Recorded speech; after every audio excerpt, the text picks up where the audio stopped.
আমরা আবারও বলছি, আমরা বলছি ভোটের মাধ্যমে আমরা ওনাকে পরাজিত করব। কিন্তু তিনি কিন্তু সেটা বলেন নাই। তিনি বলেছেন যে ঢাকার কোনো আসনই নাকি দিবেন না। যারা ঢাকাতে বারবার নির্বাচন করে জামাত ইসলাম, দাঁড়িপাল্লা, যারা হচ্ছে তাদের জামানতই রক্ষা করতে পারেনি। প্রথমত হচ্ছে যিনি জনাব তারেক রহমানের যিনি প্রতিদ্বন্দ্বী প্রার্থী, তিনি যে ভাষায় বলেছেন, আমরা বলেছি যে আমরা ভোটের মাধ্যমে ওনাকে পরাজিত করব।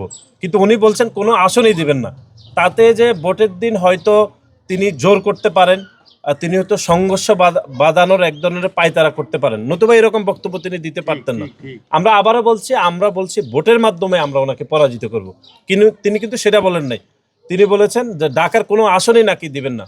যারা ঢাকাতে বারবার নির্বাচন করে জামাত ইসলাম, দাঁড়িপাল্লা, যারা হচ্ছে তাদের জামানতই রক্ষা করতে পারেনি, বারবার বছরের পর বছর যারা জামানত হারিয়েছেন, তারা বলছেন এবার যে ঢাকার কোনো আসন নাকি দানের শীষকে দিবেন না। আমরা ওনার থেকে নিতে চাই না। আমরা জনগণই ভোট দিয়ে আমাদেরকে জয়যুক্ত করবেন। আমরা জনগণের উপর আস্থাশীল এবং জনগণের ভোটের মাধ্যমে আমরা আমাদের প্রার্থীরা বিপুল ব্যবধানে জয়যুক্ত হবেন এবং আমরা খুবই আত্মবিশ্বাসী ইনশাআল্লাহ। এবং অতীতে আমরা আবারও বলছি, অতীতে জামাত ইসলাম ঢাকার কোনো আসনে ভালোভাবে জামানতই রক্ষা করতে পারেনি। তারা এবার আসছে হচ্ছে আমাদেরকে আসন দিবেন না এরকম ঘোষণা দিয়েছেন। এবং আপনারা জানেন জামাত ইসলামের আমির হচ্ছে আমাদের পাশের যে আসনটি সেখান থেকে ইলেকশন করছেন।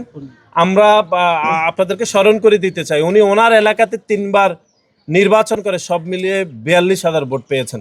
এখন তিনি ঢাকার এই আসন থেকে নির্বাচন করছেন, আমরা সাধুবাদ জানাই।